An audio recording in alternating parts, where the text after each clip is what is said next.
La direzione investigativa antimafia, su disposizione del procuratore della Repubblica facente funzioni di Agrigento, dottor Salvatore Vella, e del sostituto Gloria Andreoli, ha eseguito un sequestro preventivo finalizzato alla confisca per un equivalente in danno al patrimonio di un'imprenditrice favarese, Giusy Barba, di 40 anni, attiva nel settore dell'assistenza agli anziani e disabili, indagata per i reati di appropriazione indebita e autoriciclaggio. I sigilli sono stati apposti a ben 10 immobili, 2 conti correnti bancari. L'attività di indagine economica e finanziaria degli investigatori della DIA, si legge in una nota stampa della Procura, attraverso l'analisi di scritture contabili, libri sociali, movimentazione di rapporti finanziari, nonché un copioso altro materiale documentale, ha permesso sostanzialmente di ricostruire il modus operandi adottato dai soggetti coinvolti, accertando come siano riusciti nel tempo a reimpiegare il denaro provento dell'attività illecita scaturita dalla gestione di una società cooperativa Ollus. Maria Giusy Barba è l'ex moglie di Salvatore Lupo, il dominus della Ollus, denominata Swami, e del presidente del Consiglio Comunale di Favara, ucciso l'anno scorso, il giorno di Ferragosto. Per il delitto è stato arrestato ed è finito sotto processo il padre della donna, Giuseppe Barba, che lo avrebbe assassinato per contrasti economici legati alla separazione con la figlia. La stessa donna è stata rinviata a giudizio insieme all'ex marito con l'accusa di estorsione nell'ambito d'inchiesta che ipotizza il pizzo col cavallo di ritorno ai dipendenti della cooperativa. Stamani la conferenza stampa in procura. L'operazione è stata ottimamente condotta e diretta dal collega Andreoli, con il contributo determinante e decisivo delle professionalità della direzione investigativa antimafia di Agrigento, e ha consentito allo Stato, perché chiaramente le indagini sono ancora in corso, i fatti non sono definitivamente accertati, di mettere in punto con un provvedimento del giudice di Agrigento del sequestro di 750.000 euro, soldi che erano stati sottratti illegalmente, come accertato in un altro procedimento penale, ai lavoratori della Suami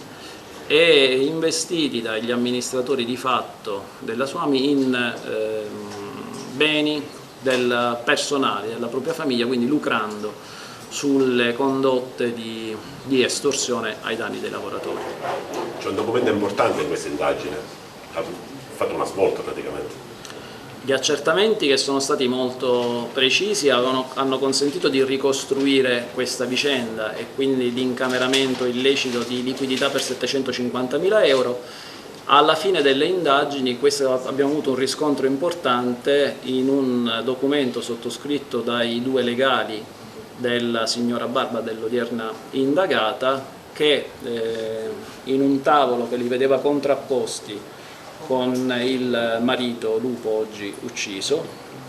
indicavano espressamente che quello che era avvenuto, cioè questa compravendita, anzi questo preliminare di vendita, era in realtà uno schermo giuridico fittizio che nascondeva altro tipo di operazioni che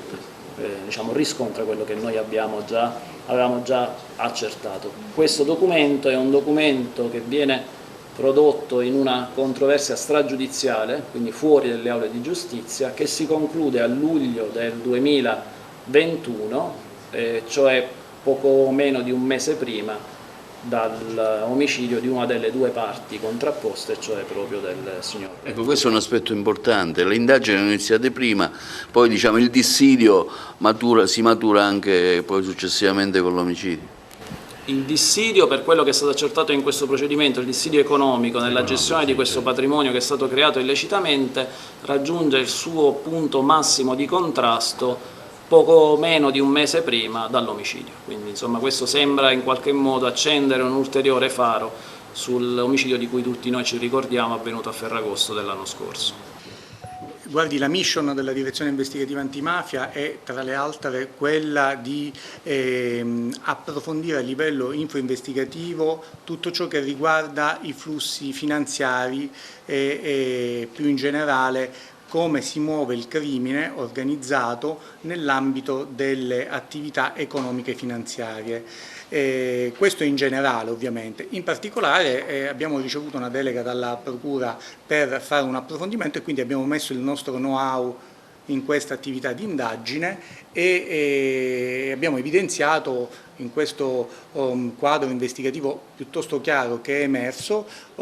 alcune dinamiche sicuramente opache che già hanno passato peraltro il vaglio del giudice per le indagini preliminari che ha convalidato il sequestro. Sicuramente spetterà alla sede deputata, appunto quella processuale, approdare a una certezza e una verità.